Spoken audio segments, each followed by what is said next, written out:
અહીંયા મારો વજન ઘટાડવા માટે આવી હતી. મેં અહીંયા આવીને 25 કિલો વજન ઘટાડ્યો છે. એની સાથે 12 ઇંચ કમર, શ્વાસ ચડતો હતો, થાક લાગતો હતો, આળસ ચડતી હતી, પીસીઓડી માં માથાનો દુખાવો, બહુ મસ્ત રિઝલ્ટ લીધું છે. પીસીઓડી માં મને 25 દિવસમાં પીરિયડ આવી જતા હતા. એમાં સારું છે. મને પીરિયડ આવે એટલે 3 દી પેટમાં દુખતું હતું, ગોળી ખાઈને સૂતું રહેવાનું, એવી તકલીફ હતી. એમાં મસ્ત રિઝલ્ટ આવ્યું છે. માઇગ્રેન માં જયારે હું 12 ગામ જાઉં પાછી આવું એટલે મારે ઉલટી થઈ જતી હતી અને માથાની ગોળી ખાવી પડતી હતી.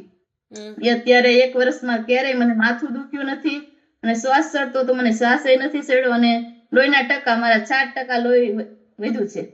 અરે વાહ, લોહી 4% વધ્યું છે. અને શું કામ કરો છો? હાઉસવાઈફ છો કે કઈ વર્ક કરો છો? શાકભાજી વેચવાનું કામ કરું છું. વાહ ભાઈ વાહ, શાકભાજી વેચતા વેચતા 25 કિલો વેઇટ લોસ, અમેઝિંગ. અને કઈ ડાયટિંગ કર્યું, એક્સરસાઇઝ કરી, શું કર્યું? ભૂખ્યા રહ્યા, કેવી રીતે વેઇટ લોસ થયું? ક્યારે મેં એક્સરસાઇઝ નથી કરી, ડાયટિંગ નથી કરી, 5 ટાણા ખાતા પીતા ઘટાડ્યું છે. 6 મહિનામાં 25 કિલો વજન ઘટાડી નાખ્યું છે. વાહ ભાઈ વાહ, જબરદસ્ત સુમિતાબેન.